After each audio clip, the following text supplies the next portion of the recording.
Walang gusot. Walang dumi. Perpekto.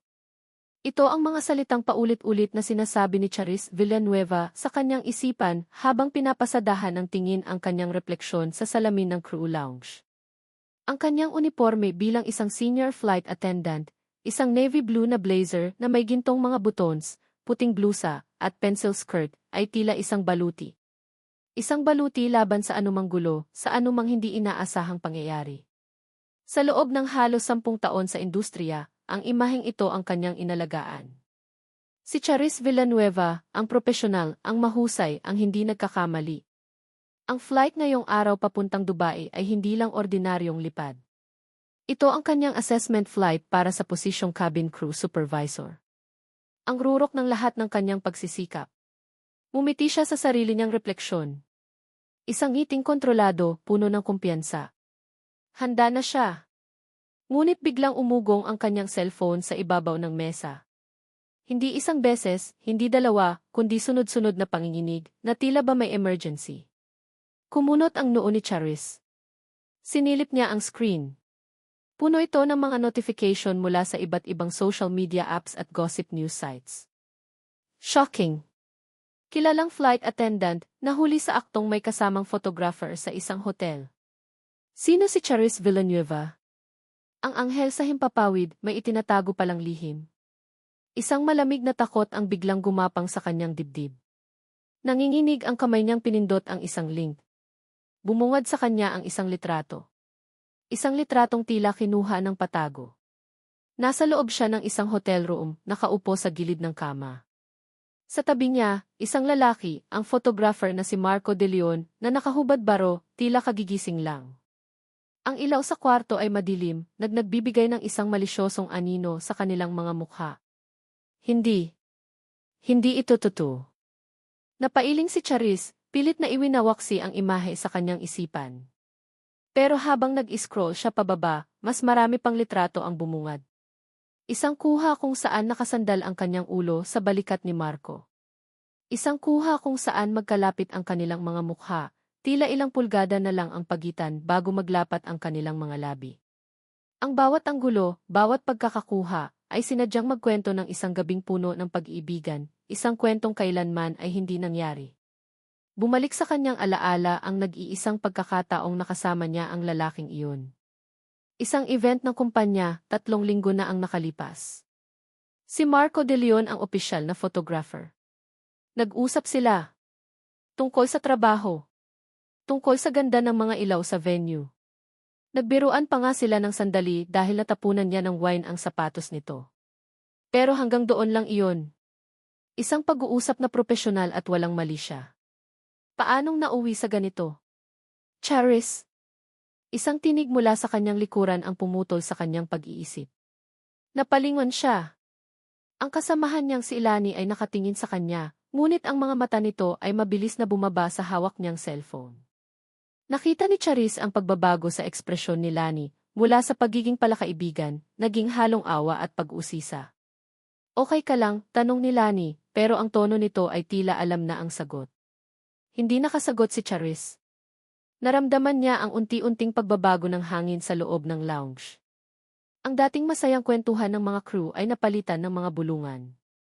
Nakikita niya sa gilid ng kanyang mga mata ang mga pares na matang sumusulyap sa kanya, bago mag-iiwas ng tingin kapag nahuli niya. Ang bawat bulong ay parang isang karayom na tumutusok sa kanyang balat. Ang baluting pinag-ingatan niya ng 10 taon ay biglang nabitak. Ang kanyang perpektong mundo ay gumuho sa loob lamang ng ilang minuto. Villanueva. Isang matigas na boses ang tumawag sa kanyang apelyido. Si Ma'am Cynthia, ang kanilang hepe, ay nakatayo sa may pintuan ng opisina nito. Ang mukha nito ay walang emosyon, ngunit ang mga mata nito ay nagsasabing malaki ang problema. Sa opisina ko. Ngayon na, utos nito. Tumayo si Charise, naramdaman niya ang pangangatog ng kanyang mga tuhod. Habang naglalakad siya patungo sa opisina, pakiramdam niya ay dinadala niya ang bigat ng tingin ng lahat ng tao sa silid. Bawat hakbang ay isang pagsubok. Pagpasok niya sa opisina, isinara ni Ma'am Cynthia ang pinto. Umupo ka, sabi nito, umupo sa sarili nitong silya sa likod ng malaking mesa. Alam kong nakita mo na. Hindi ito tanong. Isa itong statement. Tumango lang si Charisse, hindi magawang magsalita. Hindi totoo yun, ma'am. Sa wakas ay nasabi niya, ang boses niya ay basag. Hindi ko alam kung paano di. Hindi na yan ang mahalaga ngayon, Charisse, putol ni Ma'am Cynthia, may bahid ng pagkadismaya sa boses nito. Ang mahalaga ay ang eskandalong idinulot nito sa pangalan mo at sa pangalan ng airline. You are grounded, effective immediately. Hindi ka maaaring lumipad hanggat hindi nare-resolba ang isyong ito. Your assessment flight is cancelled. Ang huling mga salita ay parang isang malakas na sampal. Binaliwala ng isip niya ang T-grounded. Ang narinig lang niya ay cancelled. Ang pangarap niya. Ang pinaghirapan niya. Nawala na parang bula. Napayuko si Charisse at naramdaman niya ang unti-unting pag-init ng kanyang mga mata. Isang butil ng luha ang pumatak sa kanyang kamay na nakapatong sa kanyang hita. Maaari ka nang umuwi, sabi ni Ma'am Cynthia, ang boses ay bahagyang lumambot. Ayusin mo kung anuman ang kailangan mong ayusin. Parang robot na tumayo si Charisse at lumabas ng opisina. Hindi na niya pinansin ang mga tingin ng mga tao. Naglakad siya palabas ng airport, ang isip ay blanko, ang puso ay wasak. Nang makasakay siya sa taxi, muling nag-vibrate ang kanyang cellphone. Isang text message mula sa isang hindi rehistradong numero. Binuksan niya ito. 5 salita lang ang nakasulat, ngunit sapat na iyon upang palamigin ang dugo sa kanyang mga ugat. Marry him or your career is over. Napatitig siya sa screen, hindi makahinga. Hindi ito basta eskandalo. May nagmamanipula. May nagpaplano. Sino? Bakit? Bago pa man niya maproseso ang banta, muling tumunog ang kanyang cellphone. This time, it was a call. Nakita niya ang pangalan sa screen, Nanay. Ang puso niya ay tila piniga. Ito na ang kinatatakutan niya. Nanginginig ang kamay niyang sinagot ang tawag.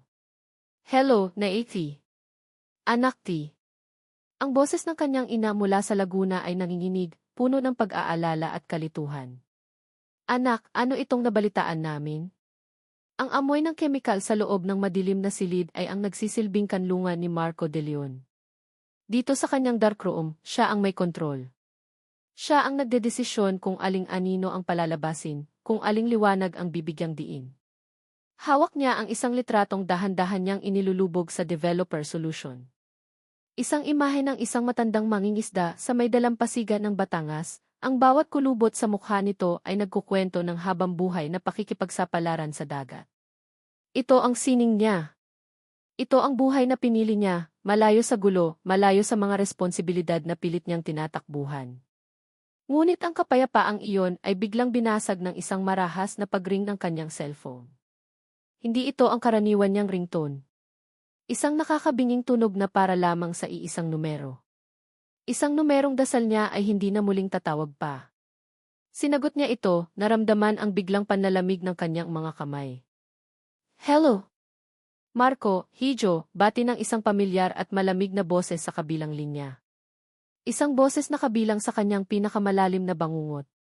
Ito ang kanang kamay ni Senator Alfonso Reyes. Kamusta na? Nakita mo na ba ang balita? Sikat ka na. Hindi nakapagsalita si Marco.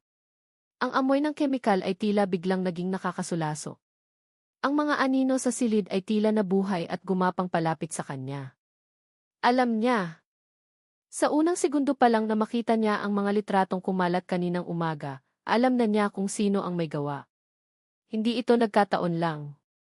Ito ay isang mensahe. Mukhang kailangan nating mag-usap, patuloy ng boses.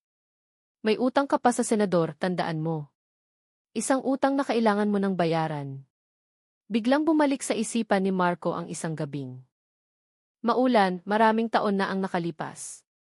Isa pa lamang siyang batang freelance photographer noon, uhaw sa malaking kita, handang tumanggap ng kahit anong trabaho. Inupahan siya ng kampo ni Alfonso Reyes, na nooy isang congressman pa lamang, para kumuha ng litrato, isang trabaho, para manmanan at hanapan ng butas ang isang matapang na mamamahayag na nag-imbestiga sa mga anomalya nito. Ang pangalan ng mamamahayag, Gabriel Villanueva. Nakatago siya sa dilim, sa likod ng isang malaking puno, ang kamera niya ay nakatutok. Nanginginig ang kanyang mga kamay, hindi dahil sa lamig kundi sa takot. Nakita niya ang lahat. Ang pagdating ng mga tauhan ng politiko. Ang mainit na pagtatalo. Ang tulakan na nauwi sa malagim na pangyayari, ang pagbagsak ni E. Villanueva sa isang malalim na kanal, ang ulo nito ay tumama sa matulis na bato. Click! Ang tunog ng kanyang shutter ay halos hindi marinig sa lakas ng ulan, ngunit para sa kanya, ito'y kasing lakas ng isang kulog. Nakunan niya ang ebidensya. Ang mga mukha. Ang krimen. Ngunit sa halip na tumakbo at isumbong ang nakita, pinili niyang tumakbo at magtago. Ang mga negatibo ng litratong iyon ay itinago niya sa isang baul, kasama ng kanyang konsensya at ng kanyang duwag na puso. Ngayon, ang multo ng gabing iyon ay nagbalik para singilin siya. Nagkita sila ni Senator Alfonso Reyes sa isang pribadong silid ng isang mamahaling restaurant sa Makati. Ang senador ay kasing karismatiko pa rin tulad ng dati, nakangiti habang binabati siya. Ngunit ang mga mata nito ay nanatiling malamig, tila mata ng isang ahas na nagmamasid sa kanyang biktima. Marco, I'm glad you could come, sabi ni Alfonso, iginagayak siya patungo sa isang upuan. I feel terrible about what happened to you and that poor girl, Charis. Hindi umimik si Marco. Alam mo, isang eskandalo ay kayang sumira sa isang babae, patuloy ng senador habang nagsasalin ng alak sa dalawang kopita. Lalo na sa isang babaeng tulad niya, na ang buong buhay ay nakasalalay sa kanyang malinis na reputasyon. Nakakaawa. Iniabot nito ang isang kopita kay Marco. But there is a way to fix this. A way to turn this scandal into a love story. Doon na nagsimulang mag-sink in kay Marco ang buong plano. Ang napakatuso at napakasalbaheng plano. Pakasalan mo siya, utos ni Alfonso, ang boses ay direkta at walang paligoy-ligoy. The public loves a good romance. Marry her. Save her reputation. Become the hero. Bakit? Halos pabulong na tanong ni Marco. Bakit ninyo to ginagawa? Umisi ang senador. Dahil malapit na akong tumakbo para sa mas mataas na posisyon. At ayokong magkaroon ng anumang loose ends. Ikaw, Marco, ay isang loose end. Ngunit kung asawa mo na ang anak ni Gabriel Villanueva, you will have everything to lose. Isang magandang pamilya. Isang asawang mahal mo. Hindi mo isasakripisyo ang lahat ng iyon para sa isang nakaraang matagal ng nakabaon, hindi ba? Ito ay isang bitag. Isang perpektong bitag. Gagamitin ni Alfonso si Charis at ang kanilang magiging pamilya bilang tanikala para itali ang bibig ni Marco habang buhay. Walang nagawa si Marco kundi ang sumang-ayon. Kinagabihan, pinuntahan niya si Charis sa apartment nito. Pagbukas pa lang ng pinto, bumungad sa kanya ang mga matang puno ng galit at pagkasuklam. Ang mga mata ni Charis ay namumugto, ang kanyang perpektong ayos ay wala na. Sa isang iglap, nakaramdam si Marco ng matinding awa at pagkakasala. Gusto niyang sumigaw, sabihing pareho lang silang biktima. Ngunit ang takot ay mas malakas. Anong ginagawa mo dito? Matigas na tanong ni Charis. Hindi ka pa ba kontento sa ginawa mo? Sinira mo na ang buhay ko. Charis, makinig ka di. Simula ni Marco, ngunit hindi niya alam kung paano sasabihin. Paano niya sasabihin sa babaeng ito na kailangan nilang magpakasal para lang sa isang kasinungalingan? Lumapit siya, at sa bawat hakbang niya ay isang hakbang paatras naman si Charis, na para bang isa siyang mabangis na hayop. Sa huli, sa gitna ng sala, sa ilalim ng malamlam na ilaw, inilabas niya ang isang maliit na kahon mula sa kanyang bulsa.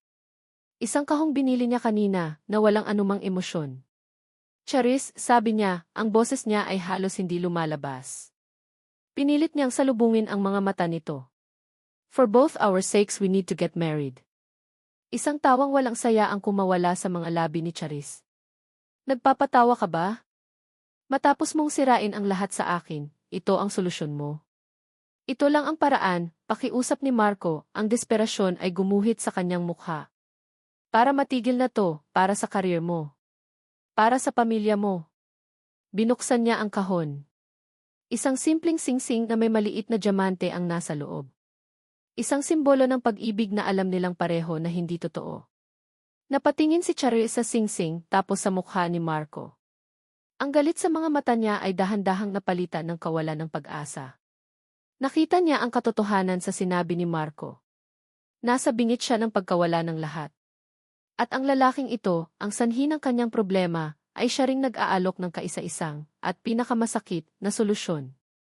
Sa isang mabilis na kilos, hinablot ni Charis ang singsing at ibinato ito sa mukha ni Marco. Tumama ito sa kanyang pisngi bago bumagsak sa sahig na may mahinang kalansing.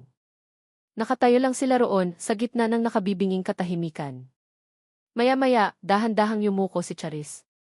Nanginginig ang mga kamay niyang dinampot ang singsing mula sa sahig. Tumayo siyang muli, hindi nakatingin kay Marco, ang mga luha ay patuloy na dumadaloy sa kanyang mga pisngi. Huminga siya ng malalim at nang magsalita siya, ang kanyang boses ay malamig at walang buhay. Payag ako.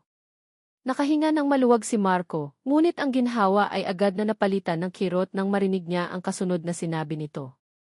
Pero tandaan mo, sabi ni Charise, sa wakas ay tumingin sa kanya, ang mga mata ay puno ng pagkamuhi. Hanggang dito lang to, isa lang itong kontrata. Mama! Si Kuya Kiko, kinuha yung crayon ko. Papa, look! I drew the star. Hindi akin yan. Kay Ate Maya yan. Ang umaga sa bahay ng mga De Leon ay isang pamilyar na simponya ng kaguluhan. Para kay Charise, ang tunog na ito, ang sigawan, iyakan, at tawanan ng 5 niyang anak, ang pumalit sa tahimik at payapang tunog ng kabin ng eroplano. 10 taon. 10 taon na ang lumipas mula nang isuko niya ang kanyang pakpak para sa isang buhay na hindi niya kailanman pinlano. Mula sa may pintuan ng kusina, pinanood ni Charis ang eksena. Si Marco, na noon ay isa lamang estranghero sa kanyang paningin, ay nakaluhod na ngayon sa sahig, pilit na inaawat ang kambal nilang sina Ben at Ken, habang ang panganay nilang si Kiko ay nakikipag-agawan ng laruan sa pangalawang si Maya. Ang bunso naman nilang si Elia, na 4 na taong gulang pa lang, ay masayang nagpapakita sa ama ng kanyang obra maestra.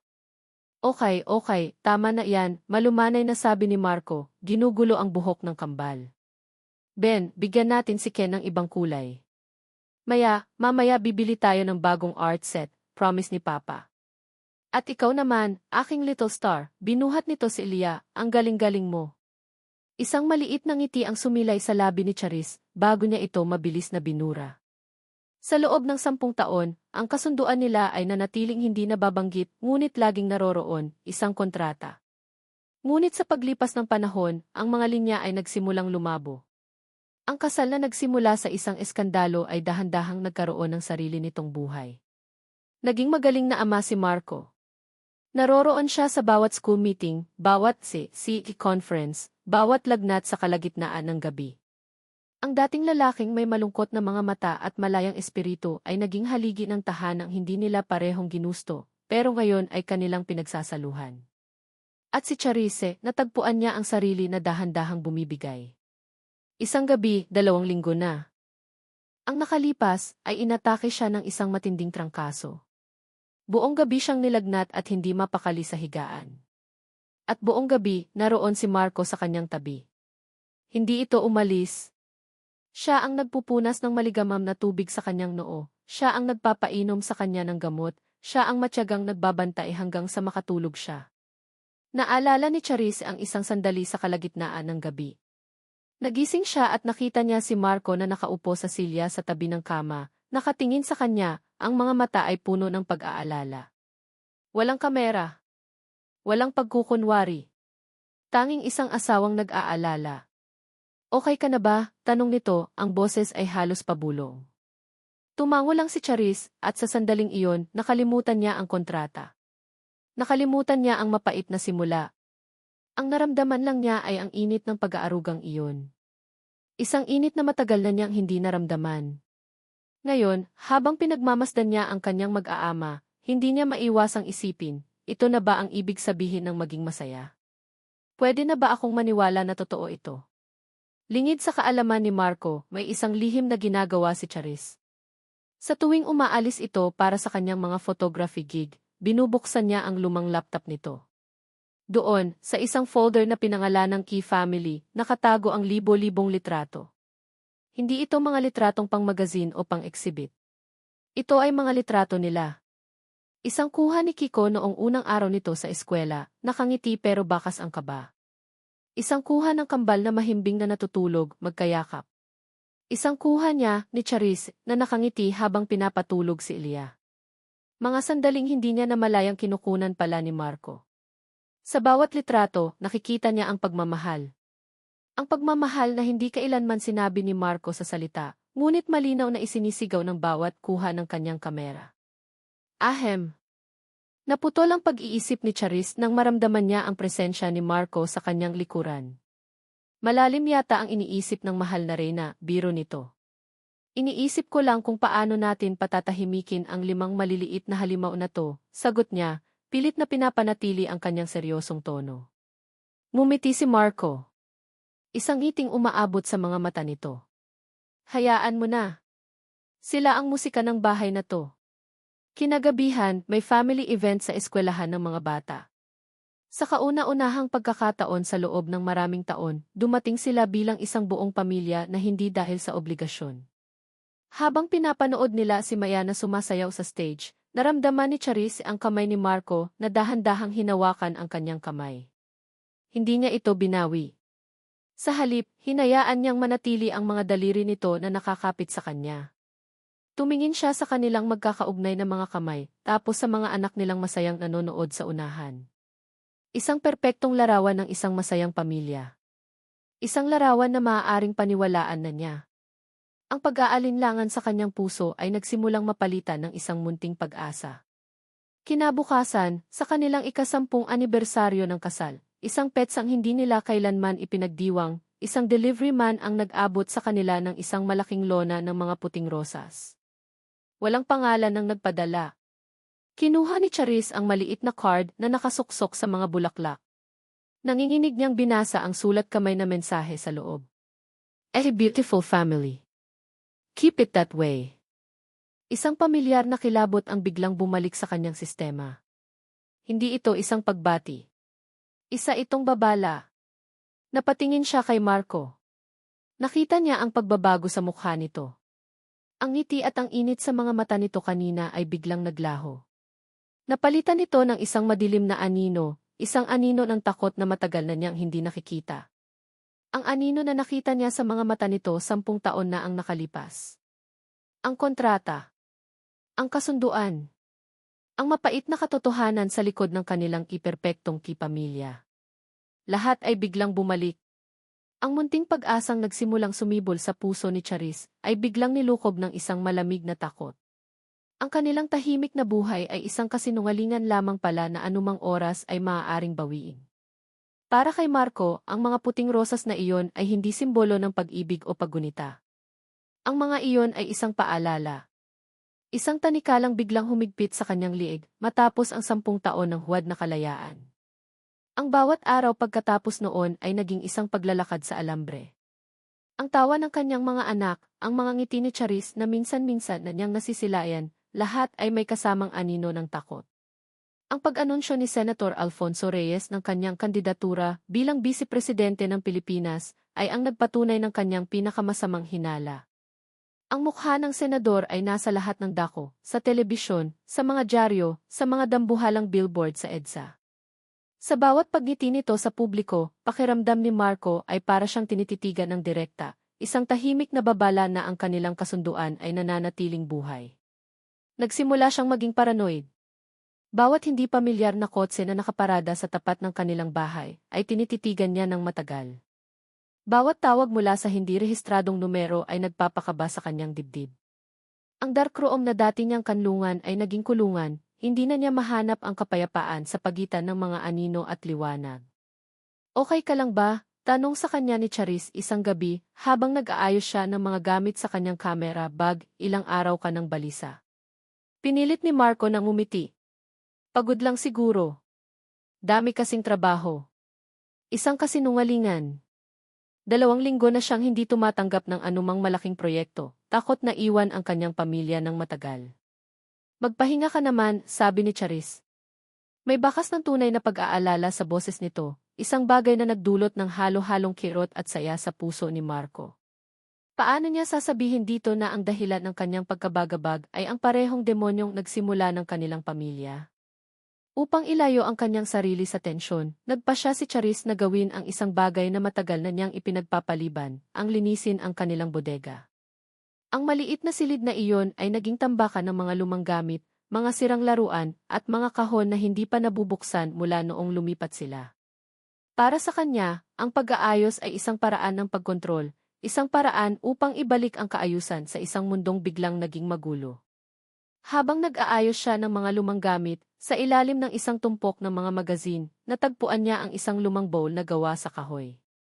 Mukhang matagal na itong hindi nabubuksan. Alam niyang kay Marco ito ang isa sa mga unang gamit na dinala nito sa kanilang unang bahay. Dahil sa kuryosidad, sinubukan niyang buksan ito. Hindi ito nakalock. Pag-angat niya ng takip, bumungad sa kanya ang amoy ng lumang papel at alikabo. Sa loob ay may mga lumang contact sheet, mga negatibo, at iba't ibang gamit sa photography. Ngunit ang nakaagaw ng kanyang pansin ay isang lumang film camera, isang modelong matagal nang hindi ginagamit. Sa tabi nito ay isang maliit na plastic canister. Isang rolyo ng film. Kinuha niya ang rolyo. May nakasulat dito, gamit ang isang lumang marker na medyo kupas na. Isang petsa. October 17. Nanigas si Charis. Ang dugo sa kanyang mga ugat ay tila huminto sa pag-agos. October 17. Ang petsa kung kailan natagpo ang patay ang kanyang ama sa isang kanal sa kanilang probinsya sa Laguna. Ang opisyal na report, aksidente. Sabi ng pulis, nadulas ito dahil sa lakas ng ulan, nabagok ang ulo. Isang paliwanag na hindi kailanman lubusang tinanggap ng kanyang ina, ngunit isang paliwanag na pinilit niyang paniwalaan para lamang makapagpatuloy sa buhay. Bakit may rolyo ng film si Marco na may petsang iyon? Coincidence lang ba? Impossible. Hindi siya naniniwala sa ganoon kalaking coincidence. Mabilis na bumalik sa kanyang isipan ang lahat. Ang biglaang eskandalo. Ang sapilitang kasal. Ang mga taon ng pag-iwas ni Marco sa tuwing napag-uusapan ang nakaraan. Ang biglang pagbabago ng kilos nito nang dumating ang mga bulaklak. Ang pagkabalisang kasabay ng pag-anunsyo. Ni Senator Reyes. Si Senator Reyes. Ang politiko na masusing iniimbestigahan ng kanyang ama bago ito namatay. Ang mga piraso ng palaisipan ay dahan-dahang nagkadugtong-dugtong sa kanyang isipan, bumubuo ng isang larawang nakakatakot at hindi niya kayang harapin. Nanginginig ang mga kamay, itinago ni Charis ang rolyo ng film sa kanyang bulsa. Isinara niya ang bowl at ibinalik ito sa dati nitong pwesto. Tumayo siya, ang puso niya ay kumakarera. Ang bodega ay tila biglang sumikip, ang hangin ay naging mabigat. Kinabukasan, habang si Marco ay nasa labas para magtrabaho, dinala ni Charis ang rolyo sa isang maliit at lumang photo developing shop sa Quiapo, isang lugar na alam niyang hindi na gaanong pinupuntahan. Ayaw niyang may makakilala sa kanya. Miss, luma na tong film mo, sabi ng matandang photographer na may-ari ng shop. Baka wala nang makuha dito. Pero susubukan ko. Kahit ano pong makuha, sir. Please, pakiusap ni Charis, ang boses ay nanginginig. Kahit isang litrato lang. Iniwan niya ang film, kasama ang kanyang numero. Bawat minuto ng paghihintay ay isang pagdurusa. Habang naglalakad siya pauwi, ang bawat taong nakakasalubong niya ay tila may alam, ang bawat anino ay tila nagbabanta. Ang 10 taon ng pamilyar na buhay ay biglang naging isang dayuhang lupain na puno ng panganib.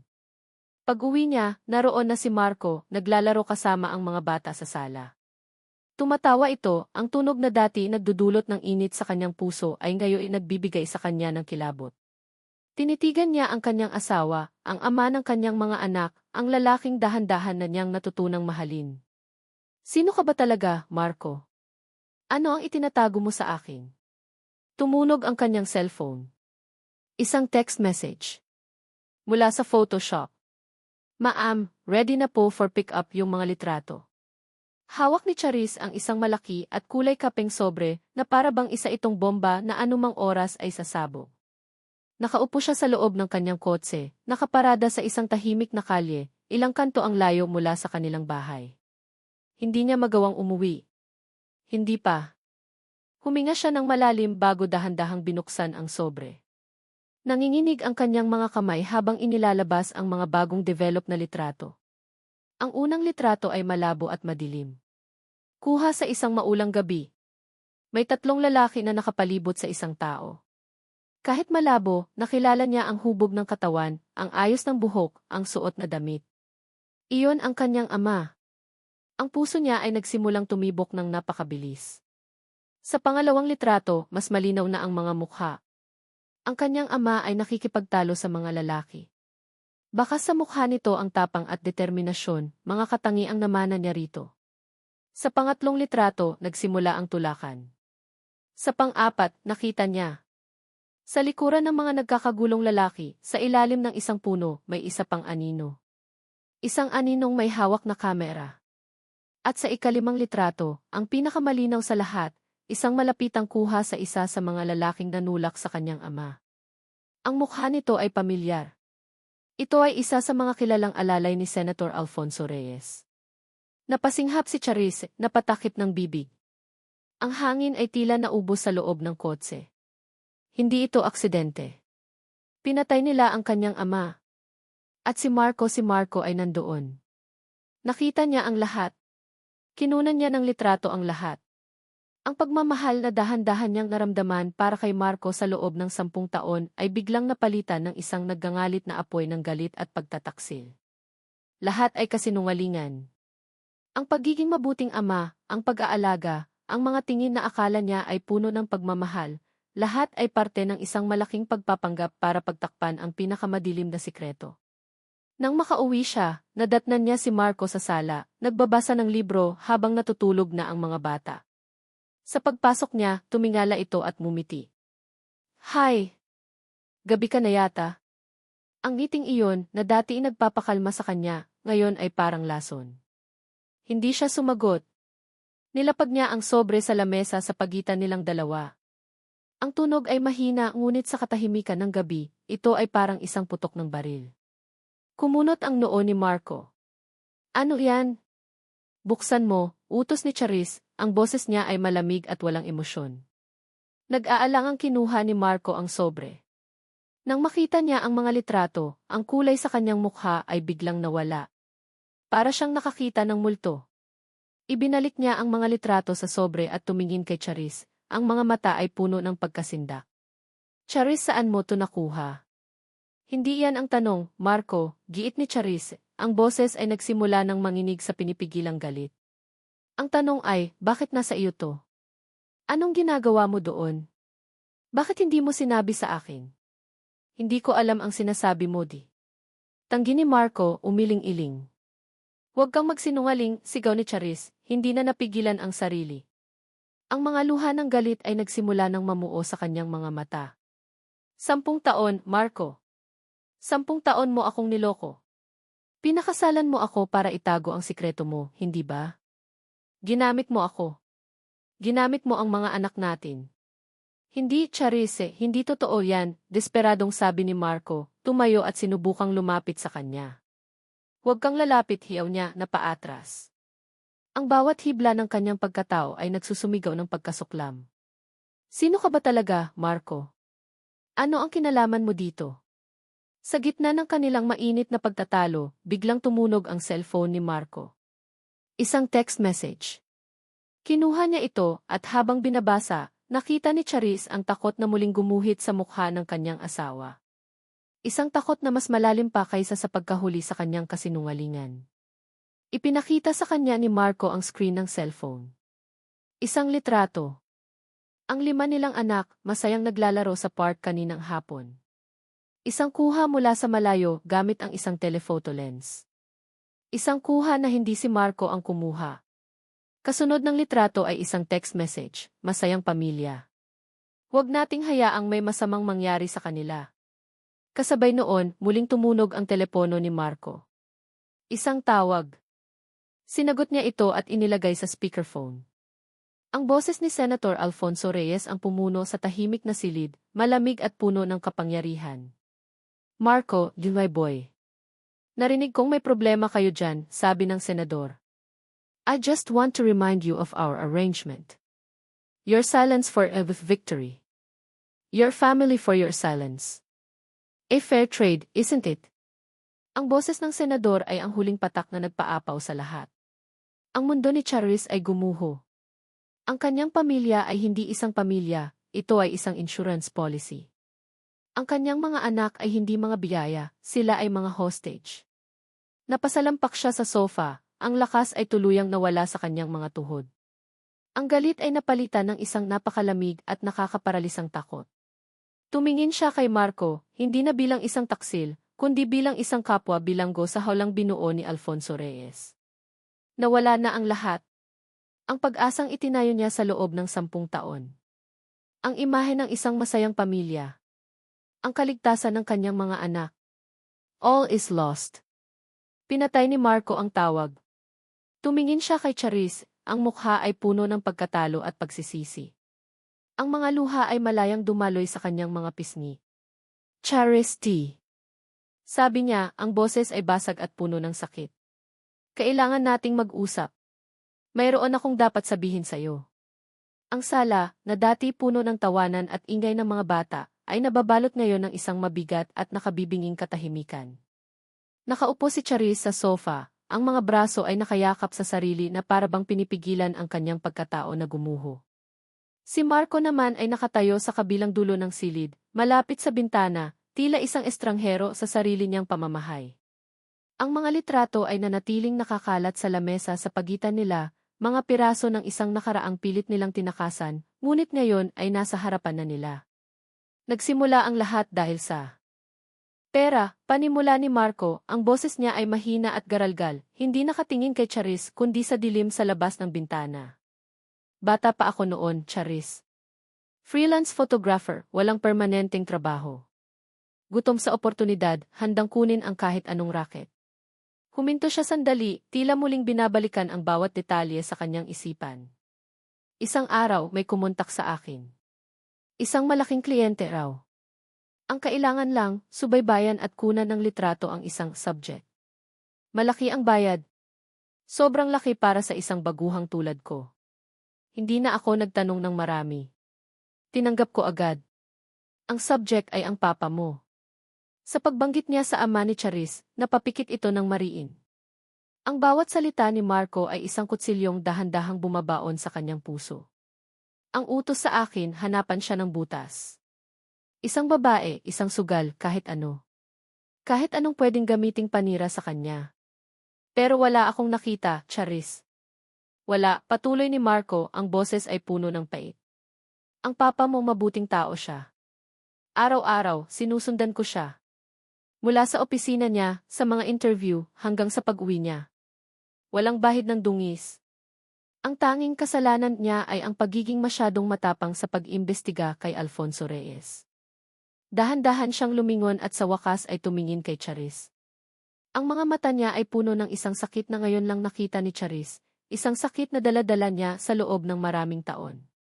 Hanggang sa dumating ang gabing iyon. Ang gabi ng October 17. Ang katawan ni Charis ay nagsimulang manginig. Umuulan ng malakas. Sinusundan ko pa rin siya. Nakita kong may mga lalaking sumalubong sa kanya. Mga tauhan ni Reyes. Nagsimula silang magtalo. Narinig ko ang boses ng papa mo, matatag, hindi natitinag.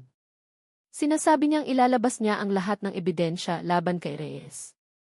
Doon nagkagulo. Naglakad si Marco palapit sa sofa, ngunit huminto ilang talampakan ang layo, iginagalang ang espasyong hindi nakikitang pader sa pagitan nila. Nakatago ako sa dilim, Charis. Duwag. Nanginginig. Ang tanging nagawa ko lang ay itaas ang kamera ko at kumuha ng litrato. Click. Click. Click. Nakita ko ang lahat. Ang pagtulak nila sa kanya. Ang pagbagsak niya sa kanal. Ang pagtama ng ulo niya sa bato. Nakita ko silang tumakas at iwanan siyang nakahandusay doon. Ang mga luha ay nagsimula ng dumaloy sa mga mata ni Marco, mga luhang matagal na niyang kinimkim. Dapat tumakbo ako. Dapat humingi ako ng tulong. Dapat isinigaw ko ang nakita ko. Pero hindi ko ginawa. Ang ginawa ko, tumakbo ako palayo. Umuwi ako, nanginginig, basang-basa ng ulan at ng sarili kong kahihiyan. Napayo ko siya, ang mga balikat ay nanginginig sa pigil na paghikbi. Itinago ko ang film. Sinunog ko ang ibang mga kopya. Itinago ko ang katotohanan dahil sa takot. Takot ako kay Reyes. Takot akong madamay. Takot akong mamatay. Pinili ko ang sarili ko, Charis. At ang pagpiling iyon ang kasalanang binitbit ko araw-araw. Katahimikan. Tanging ang mahinang tunog lang ng pag-iyak ni Marco ang maririnig. Si Charis ay nanatiling hindi gumagalaw, nakikinig sa bawat salita, pinoproseso ang bawat detalye. Ang galit na nararamdaman niya kanina ay unti-unting napapalitan ng isang malalim at nakapanlulumong sakit. Ang lalaking nasa harapan niya ay hindi ang halimaw na inakala niya. Isa siyang duwag. Ngunit isa ring biktima na binulabog ng parehong multo na sumira sa kanyang pamilya. At ang kasal natin. Sa wakas ay nagawa niyang itanong, ang boses ay halos isang bulong. Tumingala si Marco, ang mukha ay basang-basa ng luha. Nang malaman ni Reyes na magkakilala tayo, na ikaw ang anak ng ni Gabriel Villanueva, nakita niya ang oportunidad. Ang perpektong paraan para itali ako habang buhay. Ginamit niya ang eskandalo para itulak tayong magpakasal. Para bigyan ako ng isang bagay na mas mahalaga pa sa buhay ko, isang pamilya, at gawin itong dahilan para manahimik ako magpakailanman. Sa wakas, naintindihan na ni Charis ang lahat. Ang bawat piraso ay nagkasya na sa lugar. Ang kanilang 10 taon ay hindi isang simpleng kasinungalingan. Ito ay isang masalimuot na hawla na gawa sa takot, pagsisisi, at isang pag-ibig na ipinanganak sa ilalim ng pinakamasamang kalagayan. Dahan-dahang lumuhod si Marco sa sahig sa harapan niya. Hindi para humingi ng tawad, kundi dahil sa bigat ng kanyang pagsisisi. Hindi ko pinatay ang papa mo, Charis. Pero sa pananahimik ko, pinabayaan ko siyang mamatay ng walang hustisya. Sabi niya, ang bawat salita ay puno ng sakit. Patawarin mo ako. Patawarin mo ako sa aking kaduwagan. Mula sa ilalim ng sofa, kinuha niya ang lumang bowl na gawa sa kahoy, ang bowl na pinagkunan ni Charis ng film. Binuksan niya ito. Sa loob, hindi lang ang lumang kamera. Nandoon ang lahat. Ang mga orihinal na negatibo. Ang mga contact sheet. Ang mga natitirang kopya ng litrato na hindi niya nagawang sunugin. Lahat ng ebidensya.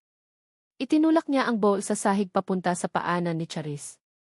Nasa iyo na ang desisyon, sabi ni Marco, ang boses ay puno ng pagsuko. Pwede mo akong isumbong. Pwede mong gamitin yan para pabagsakin si Reyes. Pwede mo akong iwan. Ano man ang piliin mo, tatanggapin ko. Pagod na akong tumakbo, Charis. Pagod na ako. Tumingin si Charis sa bowl. Ang susi sa hustisya para sa kanyang ama. Ang susi sa pagwasak ng lalaking nasa harapan niya, ang ama ng kanyang mga anak. Hindi siya nagsalita. Ang mga luha ay tahimik na dumaloy sa kanyang mga pisngi. Dahan-dahan siyang tumayo, ang mga mata ay hindi inaalis sa bowl na nasa sahig. Kinuha niya ito. Nang hindi tinitingnan si Marco, naglakad siya patungo sa kanilang silid-tulugan. Pumasok siya at isinara ang pinto. Narinig ni Marco ang mahinang click ng lock. Naiwan siyang mag-isa sa sala, napapaligiran ng katahimikang mas masakit pa kaysa sa anumang sigaw. Ang kanyang pag-amin ay tapos na. Ang kanyang kapalaran ay wala na sa kanyang mga kamay. Ito ay nasa loob na ng silid, kasama ng babaeng sinira niya ang buhay, bago pa man niya ito natutunang mahalin. Nanatili siyang gising buong gabi. Sa loob ng nakalock na silid, ang mundo ni Charis ay lumiit sa espasyo ng kanilang kama. Ang mga litrato ay nakalatag dito na parang mga baraha sa isang larong hindi niya nais salihan. Sa isang banda, ang mga madidilim at malalabong larawan ng huling gabi ng kanyang ama. Sa kabilang banda, ang mga makukulay at masayang larawan ng kanyang 5 anak na nakadikit sa pader. Ang nakaraan laban sa kasalukuyan. Hustisya laban sa pamilya. Paulit-ulit niyang tinitigan ang larawan ng kanyang ama, ang tapang sa mga mata nito kahit sa gitna ng panganib. Pagkatapos ay tinitigan niya ang larawan ni Marco na karga-karga ang kambal, isang ngiti sa labi nito na alam niyang totoo. Ang pagkamuhi ba sa isang tao ay magbabalik ng buhay ng isa pa? Ang pagkasira ba ng kanyang pamilya ay ang kabayaran sa hustisyang matagal nang dapat makamit? Sa pagitan ng galit at sakit, isang katotohanan ang dahan-dahang lumitaw. Ang pagpaparusa kay Marco ay hindi magbibigay ng kapayapaan sa kanyang ama. Ang pagtalikod sa kanilang pamilya ay hindi magbubura sa pagkakasala nito. Ang tanging paraan para tunay na mabigyan ng hustisya ang alaala ng kanyang ama ay ang harapin ang tunay na halimaw, ang taong nasa likod ng lahat ng ito. At hindi niya iyon kayang gawin ng mag-isa. Nang ang unang sinag ng araw ay tumago sa siwang ng kortina, tumayo si Charis. Mayroong pagod sa kanyang mga mata, ngunit sa ilalim nito ay may isang apoy na hindi pa kailanman nag-alab ng ganoon kalakas. Nagdesisyon na siya. Dahan-dahan niyang binuksan ang pinto. Nadatnan niya si Marco sa eksaktong lugar kung saan niya ito iniwan, nakaupo sa sahig sa labas ng kanilang silid. Ang likod ay nakasandal sa pader, ang mukha ay nakasubsob sa kanyang mga tuhod. Isang larawan ng isang taong talunan at handa nang tanggapin ang kanyang sentensya. Nang marinig niya ang pagbukas ng pinto, dahan-dahan itong nag-angat ng tingin. Ang mga mata nito ay namumula at puno ng paghihintay. Naglakad si Charis at tumayo sa harapan niya. Hindi niya ito inalalayan. Hindi niya ito hinawakan. Tinitigan niya lang ito ng diretso sa mga mata. Hindi kita mapapatawad ngayon, Marco, panimula niya, ang boses ay matatag ngunit walang galit. Siguro hindi rin bukas. O sa susunod na linggo. Ang ginawa mo, ang kaduwagan mo ay isang sugat na hindi ko alam kung kailan maghihilom. Nakita niya ang pagbagsak ng balikat ni Marco, ang pagsuko sa mga mata nito. Ngunit hindi pa siya tapos. Pero, patuloy niya, ayokong manalo si Alfonso Reyes. Ayokong ang takot na sumira sa buhay ng papa ko, at sa buhay natin ang mananaig. Kaya pipiliin kong subukan, araw-araw, na unawain ka. At lalaban tayo. Tumingin si Marco sa kanya, ang pagkalito at pag-asa ay nag-aagawan sa kanyang mukha. Lalaban? Sagot ni Charis. Lalaban tayo. Nang magkasama. Isang hininga ang pinakawalan ni Marco na tila ngayon lang siya muling nakahinga matapos ang 10 taon. Ang mga luha ay muling dumaloy sa kanyang mga pisngi, ngunit sa pagkakataong ito, hindi dahil sa pagsisisi, kundi dahil sa isang uri ng kaligtasang hindi niya inaasahan. Kinabukasan, sa isang maliit at hindi kilalang coffee shop sa Maynila, lihim silang nakipagkita sa isang respetadong investigative journalist, isang dating kasamahan ng kanyang ama na kilala sa kanyang integridad. Inilatag ni Charis ang mga litrato at ang bowl sa lamesa. Ikinuwento ni Marco ang lahat, bawat detalye, habang si Charis ay nakahawak sa kanyang kamay sa ilalim ng lamesa, isang kilos na nagsasabing, nandito ako. 2 araw bago ang halalan, sumabog ang balita. Ang mga litrato ay nasa front page ng bawat pahayagan. Ang testimonya ni Marco, kahit hindi ipinakita ang kanyang mukha, ay umalinggaw sa bawat news program. Ang eskandalo ay yumanig sa buong bansa. Ang kampo ni Senator Alfonso Reyes ay gumuho na parang isang kastilyong buhangin. Ang mga kaso ay isinampa. Ang hustisya, pagkatapos ng mahigit 1 dekada, ay nagsimula ng gumulong. Ang kanilang pamilya ay muling napasabak sa isang media frenzy. Ngunit sa pagkakataong ito, iba na. Lumabas sila ng kanilang bahay nang magkahawak kamay, sinalubong ang mga kamera ng walang itinatago. Hindi na sila ang biktima ng isang eskandalo, sila na ang simbolo ng katapangang lumaban sa isang makapangyarihang kalaban. Ilang buwan ang lumipas. Ang ingay ay humupa na. Ang mga kaso laban kay Reyes ay umuusad. Ang buhay ay dahan-dahang bumabalik sa normal, o sa isang bago at mas totoong uri ng normalidad. Isang hapon, dinala nila ang kanilang 5 anak sa isang tahimik na beach sa Zambales.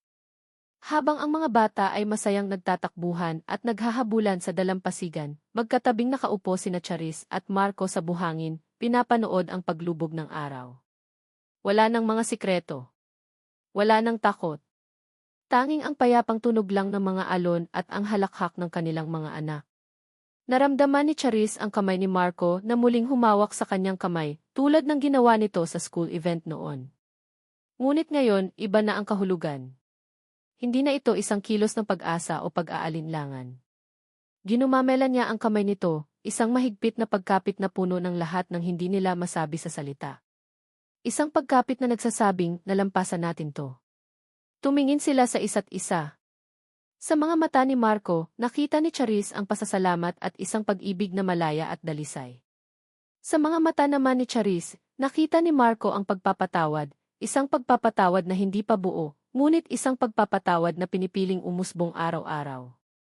Ang kasal na nagsimula sa isang kontrata ay nagtapos na. Ang nagsimula ngayon ay isang tunay na pagsasama. Isang bagong simula. At dito nagtatapos ang kwento ni Charis at Marco.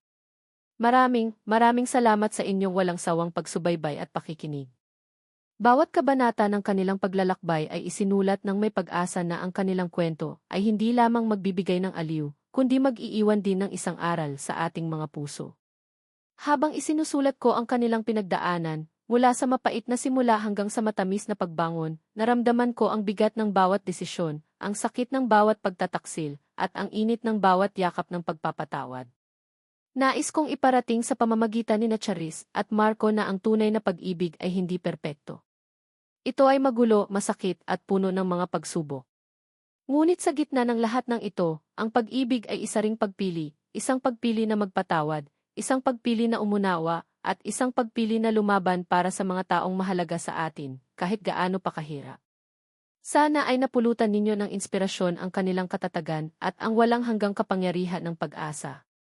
Muli, mula sa kaibuturan ng aking puso, maraming salamat sa inyo, aming mga mahal na tagapakinig. Ang inyong suporta ang siyang nagbibigay buhay sa bawat salita.